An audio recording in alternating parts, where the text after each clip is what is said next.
Hey guys, Beretta USA here, and today's video is going to be on a Beretta. A new Beretta, the APXA1 Tactical, in a new coloration.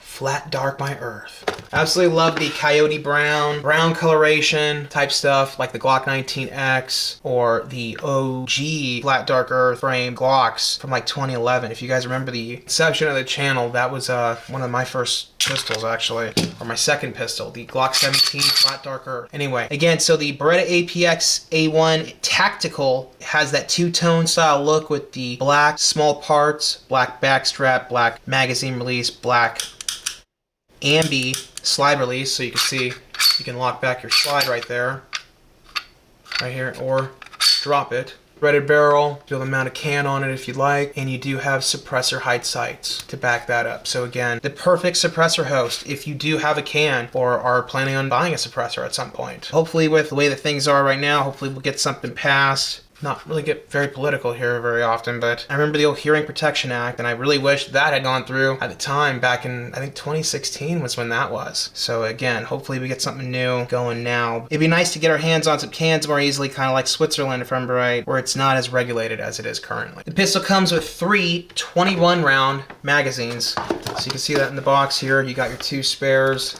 here on the side with your loader, lock, extra backstrap too, probably to make it a little bit smaller if you have smaller hands, or larger. I can't remember which backstrap comes on it. But again, 21 round mags, so again, they stick out the bottom like so. If you were to run a flush fitting 17 rounder, then again, you're not looking at that, you're looking more like that. A true home defense style pistol right here, striker fired, basically like a Glock 17, Ruger SR9.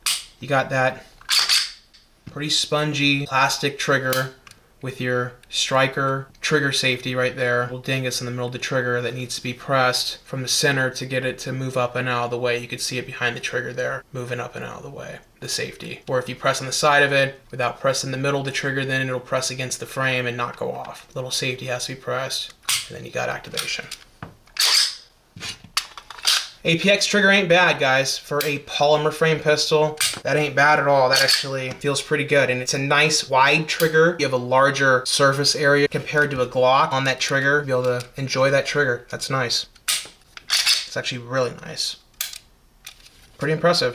I like the way that the magazines lock into the pistol. Metal mags, really high quality followers. Again, great locking mechanism there. Looks like they're made in-house, probably by Beretta. Made in Italy, right there, PB Beretta.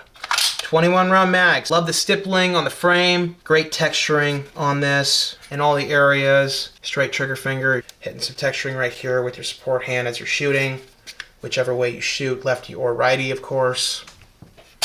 It's just a quality pistol, guys, ready to go for home defense, self-defense, 3-slot Picatinny rail on your polymer frame. And again, this is a fire control unit, I believe, inside of this, so you could take out the whole trigger assembly and change your frame if you wanted to go with a different coloration frame, like OD green or something like that. If you're interested in something like this, made in the US by Beretta, you can see Beretta USA again written all over this. So this is a USA-made striker-fired pistol. If you're not into Glocks, you want to try something different, maybe you've had a CZP-10 or something like that and you want to try a Beretta, there you go, the APX, full size. They also make this in the compact variation with a 15 round mag, slightly shorter slide. So again, if you want that FDE coloration, you've got a couple options out there. As always, much appreciate you guys watching, and if you're interested in something like this, go over to Beretta USA's website. If you're interested in checking out some more videos from my YouTube channel, Beretta 9mm USA, feel free to go ahead and subscribe, and pushing out more content your way soon. Probably including a shooting video on this, and maybe even the compact variation. We'll just have to see. As always, I appreciate y'all watching. Y'all stay safe out there, and remember, your Second Amendment is worth protecting.